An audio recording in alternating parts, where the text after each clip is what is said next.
नमस्कार, मैं उमेश गुप्ता, ग्राम पंचायत अधिकारी आपके यहाँ ग्राम पंचायत नसीरपुर दरगाही में आज हम लोग हैं, जहाँ की गौशाला संचालित है और गौशाला में ही गांव पंचायत की सम्मानित जनता, प्रधान जी जो सभी काफी बच्चे बड़े उत्साह से आज जिस प्रकार से संपूर्ण भारतवर्ष में आज़ादी का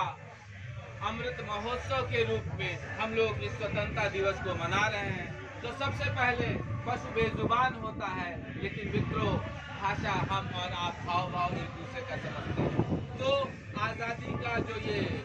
बधाई है, संदेश है, इन गौ माताओं गौशालाओं को भी आप सब लोगों की तरफ से, हम सब लोगों की तरफ से, इसके साथ साथ हम लोग जो यहाँ पे एकत्रित हुए हैं, इसका मूल विषय ये है कि सबने ये उठाई समस्या कि हमारे खेतों में, हमारे खलिहानों में, बागों में पशुओं के चरने की, पशुओं के द्वारा उसको फसलों को नुकसान पहुंचाया जाता है। यहाँ पे एक सचिव के रूप में, एक गांव सभा में जो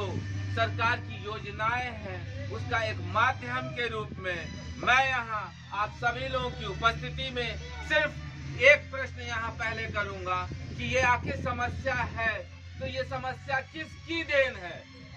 सुनील की, राजपति की, गीता की, सीता की? और अगर समस्या है तो इस समस्या को हल भी कौन करेगा? जो वहाँ के लोग हैं वही करेंगे, जो वहाँ के आसपास के। कहने का मतलब कई बार ये होता है कि एक बड़े क्षेत्र में, एक बहुत छोटे से क्षेत्र के कुछ गलत या कुछ ऐसे लोग भी हमला कर देते हैं, तो उससे बचाव का ही रास्ता खोजा जाता है, बल्कि इस रास्ते को नहीं खोजा जाता कि नहीं उस गांव के प्रधान जी उठवाएं, ये उस गांव की जनता करे। दोस्तों, अगर हमें विकास करना है, अगर हमें सही मायने में जो भी सरकार की, चाहे वो भारत सरकार की हो, चाहे वो उत्तर प्रदेश की सरकार की हो, जो भी कल्याणकारी योजनाएं हैं, उसको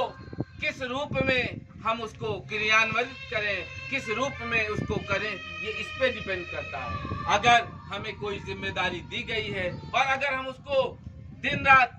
दिन दुगनी रात चौगुनी करके, कहने का मतलब अथक परिश्रम करके करते हैं, तो वो समस्या जरूर हल होती है। तो जिस प्रकार से अगर हमारे 2 बच्चे हैं तो हम दो बच्चों का लालन पालन करते हैं, अगर हमारे 5 बच्चे हैं तो हम उस 5 बच्चे का लालन पालन करते हैं। उस प्रकार से अगर हम गाय को माता भी मानते हैं, और अगर माता किस रूप में भी माने, लेकिन चाहे पशु हो, चाहे इंसान हो, चाहे पेड़ पौधे हो, दोस्तों जिसमें जीव है वो देवतुल्य है, उसको इस रूप में समझना है। और किसी भी समस्या को हमें और आपको मिल बैठ के समस्या है। तो अगर गाय को जैसे दान की बात करी गई, तो जो लोग, बहुत से ऐसे लोग हैं जो नाली में, गंदी जगहों पे भोजन डेली बने हुए बहुत सारा चीज देखते हैं, चावल रोटी फेंक देते हैं। तो इन सब चीजों को थोड़ा सा समझने की जरूरत है, थोड़ा सा प्रिकॉशन, थोड़ा सा ध्यान लेने की जरूरत है। और हमारे चारों तरफ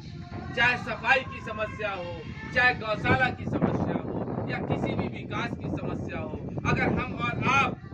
यूं ही कुछ दिन में बैठेंगे, मिलेंगे, चर्चा करेंगे, तो हमारी आधी से नहीं बल्कि 80% समस्याएं यूं ही हल हो जाएंगी। तो इन्हीं शब्दों के साथ गाय को कहीं भी प्रयास करिए आप लोग मनोभाव से, भूसे की, चोकर की, इस तरह से खाने की समस्या ना हो। क्योंकि अगर हम और आप 5 लोगों को पाल सकते हैं तो 6वां 7वां भी हमें भारी नहीं। इस भाव, इस सोच के साथ हम इस नसीरपुर दरगाही